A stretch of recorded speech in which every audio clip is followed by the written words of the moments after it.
Mr. Chairman, delegates, friends, and my fellow Americans, thank you from the bottom of my heart. I am deeply humbled by your confidence, and on behalf of my family, here and gone, I accept your nomination to run and serve as Vice President of the United States of America.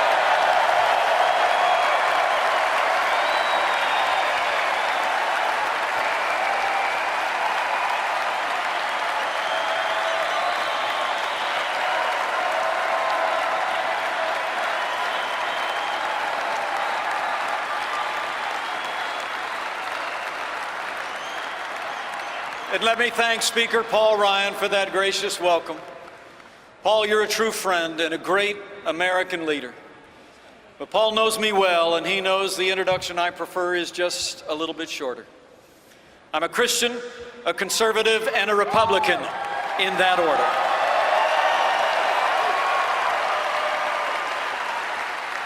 You know, I'm new to this campaign, and honestly, I never thought I'd be standing here. I thought I'd be spending this evening with all my friends from the great state of Indiana.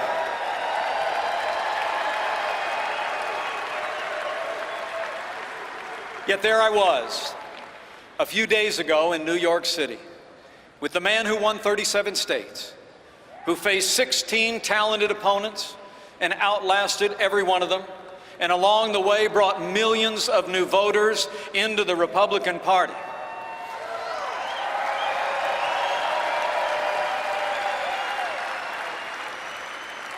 You know, he's a man known for a large personality, a colorful style, and lots of charisma, and so I guess he was just looking for some balance on the ticket.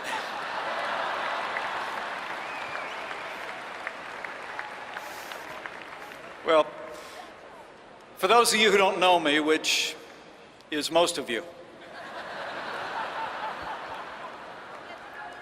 I grew up on the front row of the American dream. My grandfather immigrated to this country. I was raised in a small town in southern Indiana, in a big family with a cornfield in the backyard. Although we weren't really a political family, the heroes of my youth were President John F. Kennedy and the Reverend Dr. Martin Luther King, Jr.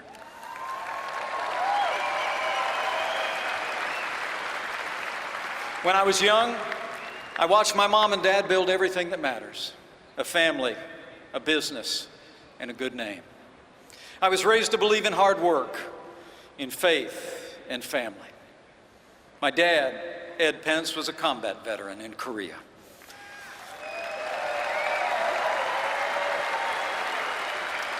Dad ran gas stations in our small town, and he was a great father. If Dad were with us today, I'd have a feeling he'd enjoy this moment and probably be pretty surprised. But it's such a joy for me to tell you that my mother is here.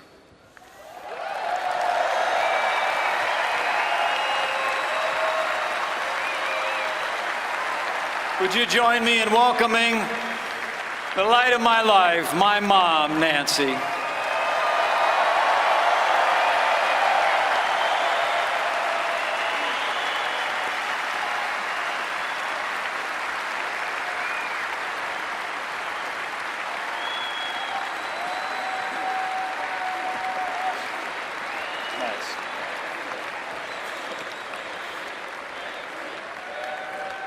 You know, growing up, I actually started in politics in the other party until I heard the voice and the ideals of the 40th president, and I signed on for the Reagan Revolution.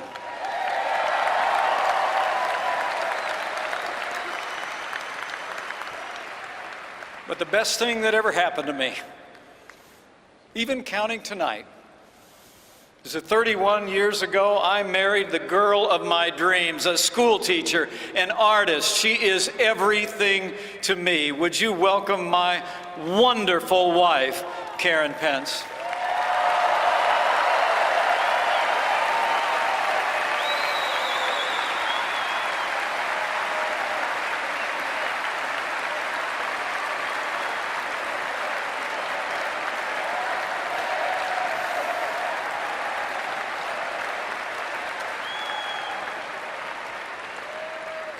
And regardless of any title I'll ever hold, the most important job I'll ever have is spelled D-A-D. Karen and I are blessed. Karen and I are blessed to be the parents of the three greatest kids in the world. A writer named Charlotte, a college student named Audrey, and a second lieutenant in the United States Marine Corps, Michael J. Pence. I'm so proud of you guys.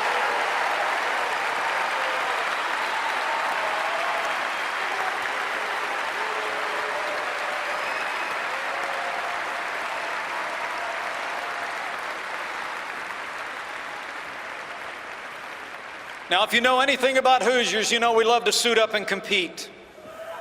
We play to win. That's why I joined this campaign in a heartbeat. You have nominated a man for president who never quits, who never backs down, a fighter, a winner. Until now, he's had to do it all by himself against all odds, but this week, with this united party, he's got backup, and on November 8th, I know we will elect Donald Trump to be the 45th President of the United States of America.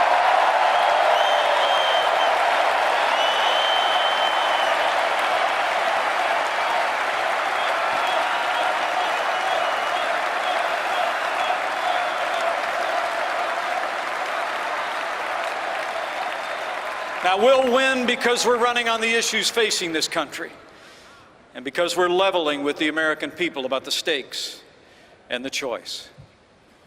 You know, the American people are tired of being told.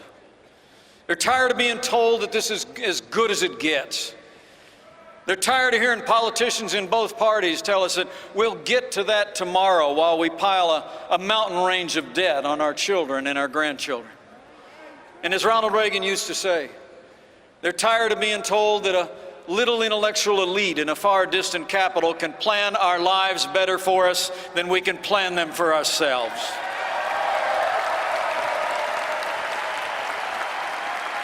In the end,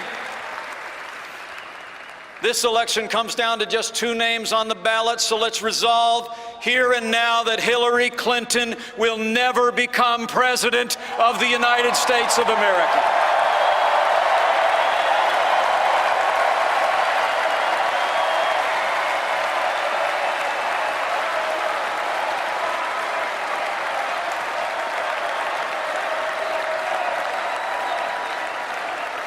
Now, Hillary Clinton essentially offers a third Obama term, and the role is perfect for her. She championed Obamacare because years earlier she had all but invented it. The national debt has nearly doubled in these 8 years, and her only answer is to keep borrowing and spending. And like the president, she thinks the path to a growing economy is more taxes, more regulation, and more government. Now, they tell us this economy is the best that we can do. It's nowhere near the best that we can do. It's just the best that they can do.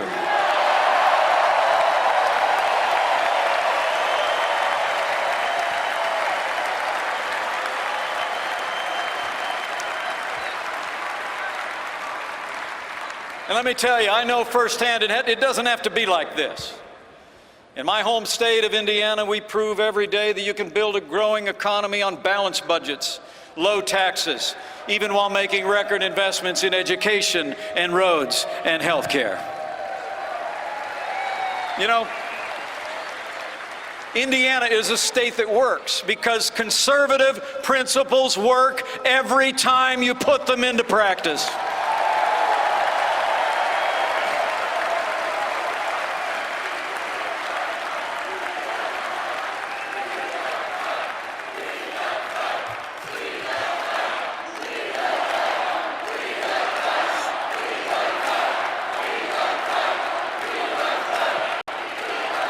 Now today, while the nation suffers under the weight of $19 trillion in a national debt, we in Indiana have a $2 billion surplus, the highest credit rating in the nation, even though we've cut taxes every year since I became governor 4 years ago.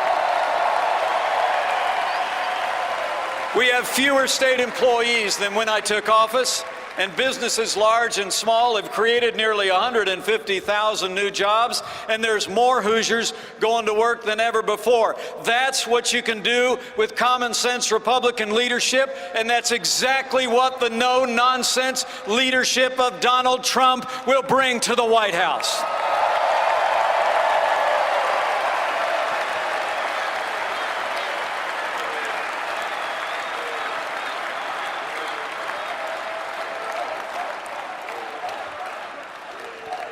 You know, Donald Trump gets it. He's the genuine article. He's a doer in a game usually reserved for talkers. And when Donald Trump does his talking, he doesn't tiptoe around the 1,000 new rules of political correctness. He's his own man, distinctly American. And where else would an independent spirit like his find a following than in the land of the free and the home of the brave?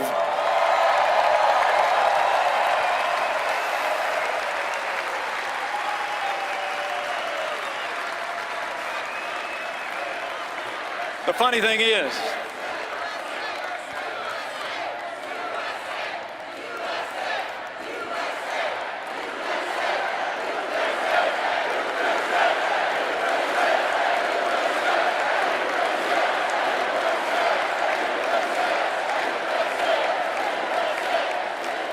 the funny thing is, the party in power seems helpless to figure out our nominee. The media has the same problem.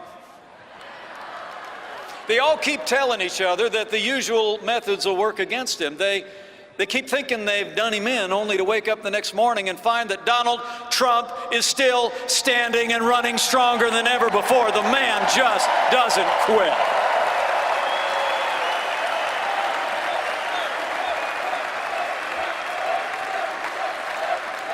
He's tough. He perseveres. He's gone about as far as you can go in business, but he's never turned his back on the working men and women who make this country grow.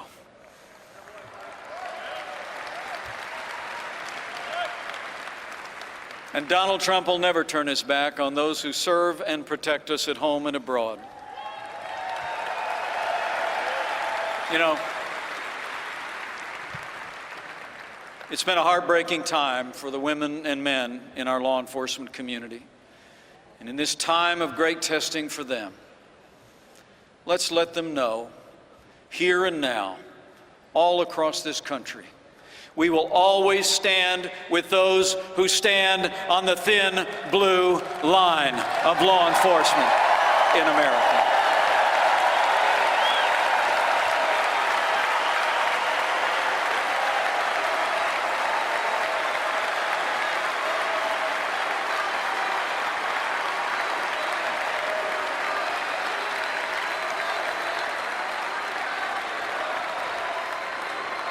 Now,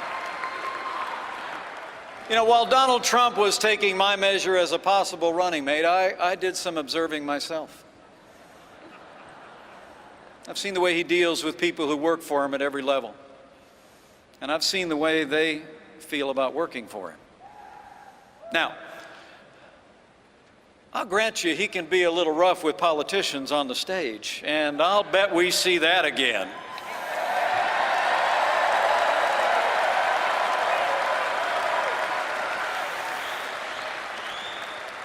But I've seen this good man up close, his utter lack of pretense, his respect for the people who work for him, and his devotion to his family.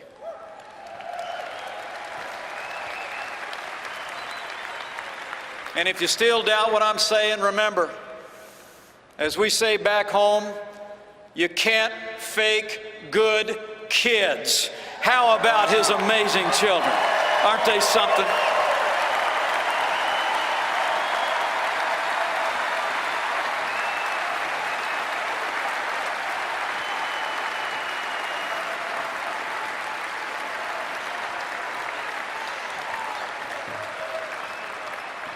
These are the true measures of our nominee, chosen by the voters as the right man for these times. This is the outsider, my running mate, who turned a long-shot campaign into a movement. Now, over in the other party, if the idea was to present the exact opposite of a political outsider, the exact opposite of an uncalculating truth teller, then on that score, you got to hand it to the Democratic establishment. They outdid themselves this time.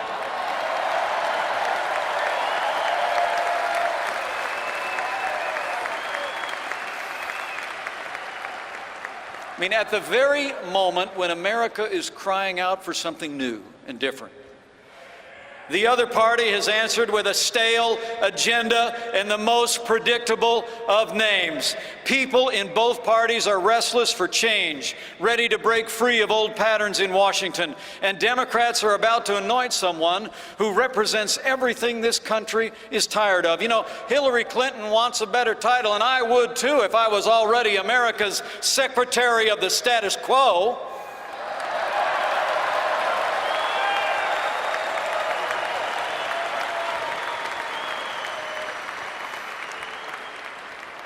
The choice couldn't be more clear.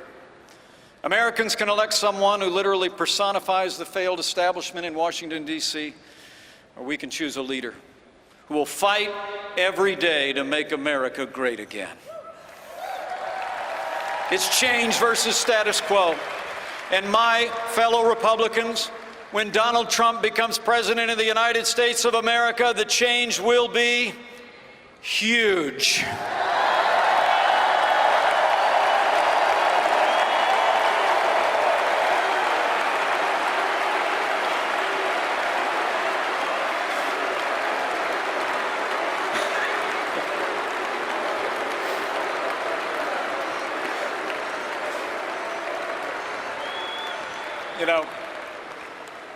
For years we've had fundamental problems in America that get talked to death in Washington, D.C., but they never get solved, and they even get worse.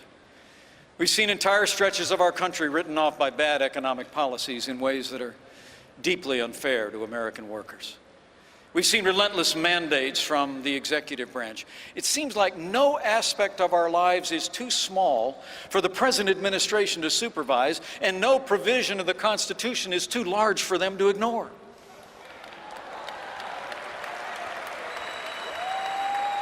Meanwhile, we've seen borders that go unrespected, a military that's been diminished, and promise after ringing promise to our veterans promptly forgotten.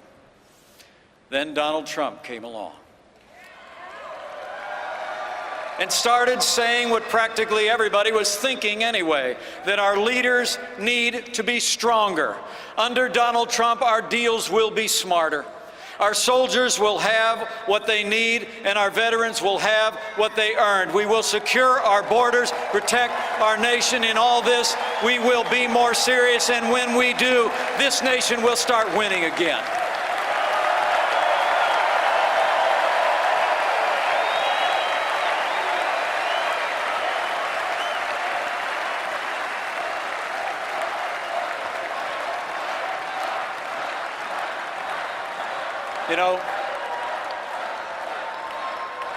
That's the message that men and women in both parties have been longing to hear. But none of us should think for 1 second that this will be easy. The outcome of this election depends on us and how we contend with an incredible onslaught that's coming our way. This won't be America's first glimpse of the Clinton machine in action, as Bernie Sanders can tell you.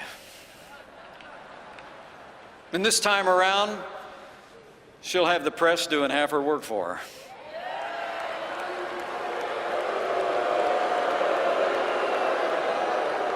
The good news is it won't be nearly enough. Not against a candidate who's captured the attention of the country the way Donald Trump has.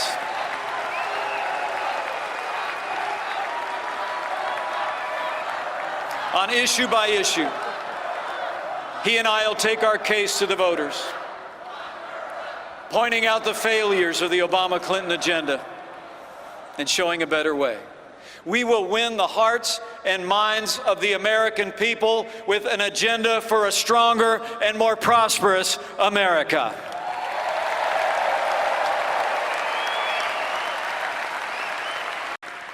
The establishment in Washington, D.C. thinks it's only a narrow range of voters who are giving Donald Trump a serious look. But I can tell you firsthand, there's a lot of Americans out there who feel like Democrat politicians have taken them for granted. It's union members who don't want a president who promises to put a lot of coal miners and coal companies out of business.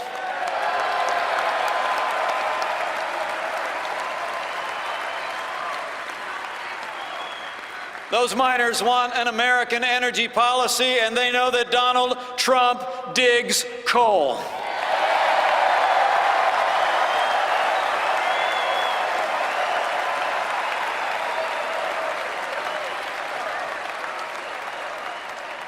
It's African Americans who remember generations of hollow promises about safe streets and better schools, and they know Donald Trump will fight for equal opportunity, and he loves educational choice.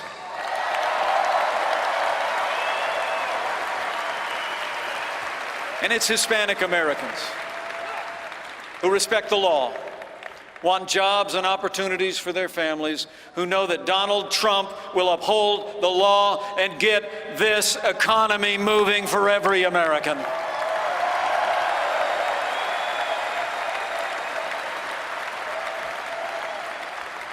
You know, the party of Lincoln was founded on equality of opportunity. And during these difficult days, it will be our party and our agenda that opens the doors for every American to succeed and prosper in this land.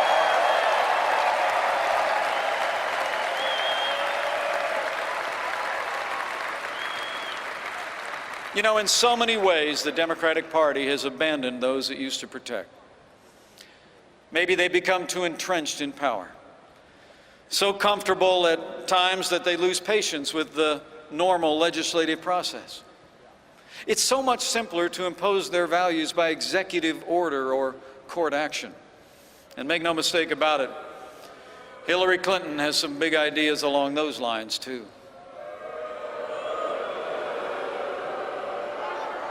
As this election approaches, every American should know that while we're filling the presidency for the next 4 years, this election will define the Supreme Court for the next 40. We all better think very carefully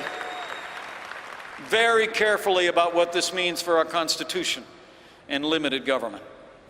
Elect Hillary Clinton, and you better get used to being subject to unelected judges using unaccountable power to take unconstitutional actions. So let me say, for the sake of the rule of law, for the sake of the sanctity of life, for the sake of our Second Amendment, and for the sake of all our other God-given liberties, we must ensure that the next president appointing justices to the Supreme Court is Donald Trump.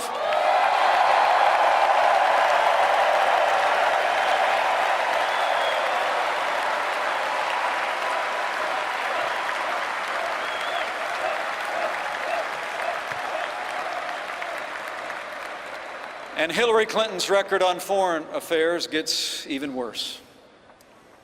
You know, it was Hillary Clinton who helped undo all the gains of the troop surge, a staggering failure of judgment that set ISIS on the loose.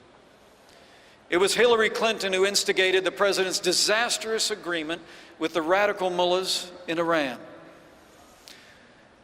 And it was Hillary Clinton who left Americans in harm's way in Benghazi, and after 4 Americans fell, said, "What difference at this point does it make?"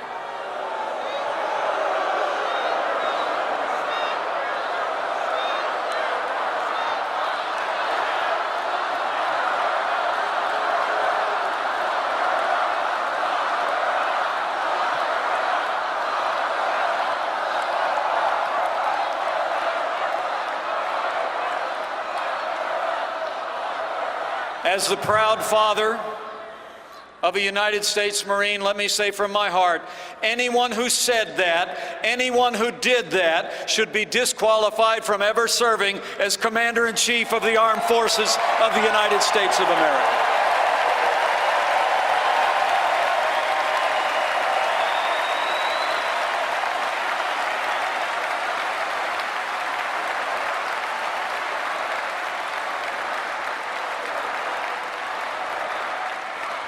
Seven and a half years of Barack Obama and Hillary Clinton's policies have weakened America's place in the world. Terrorist attacks at home and abroad, grim and heartbreaking scenes from France just a few short days ago, and the attempted coup in Turkey all attest to a world spinning apart. History teaches us that weakness arouses evil. Hillary Clinton and Barack Obama's foreign policy of leading from behind, moving red lines, feigning resets with Russia, and the rise, rule, and reign of ISIS are a testament to this truth of history. We cannot have 4 more years apologizing to our enemies and abandoning our friends.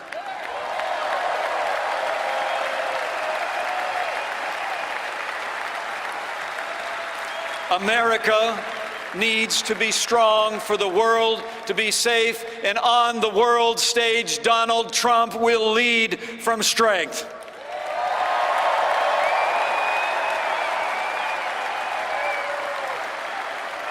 Donald Trump will rebuild our military and stand with our allies.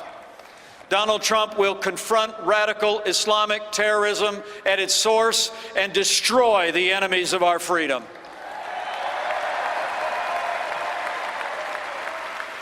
And if the world knows nothing else, it will know this: America stands with Israel.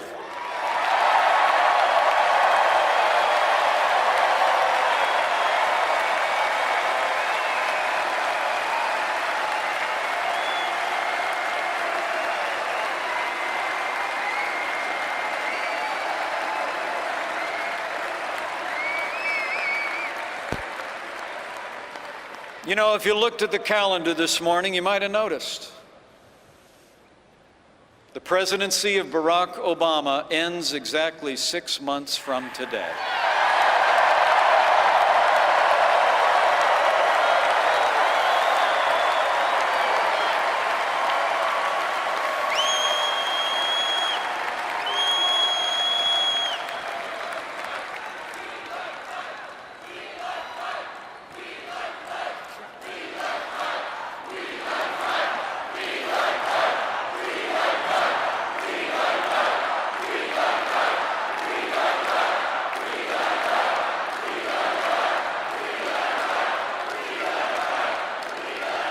And this much is certain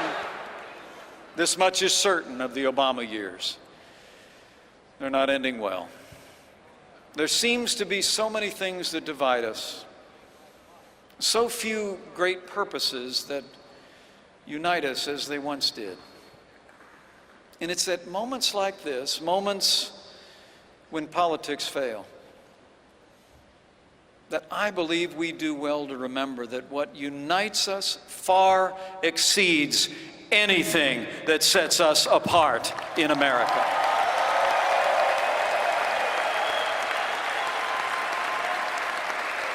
That we are, as we have always been, one nation, under God, indivisible, with liberty and justice for all.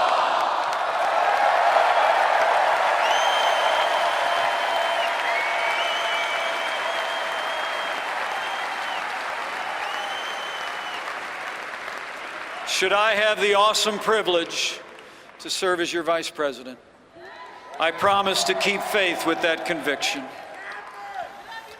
to pray daily for a wise and discerning heart for who is able to govern this great people of yours without it. My fellow Americans, I believe we have come to another rendezvous with destiny. And I have faith faith in the boundless capacity of the American people, and faith that God can still heal our land.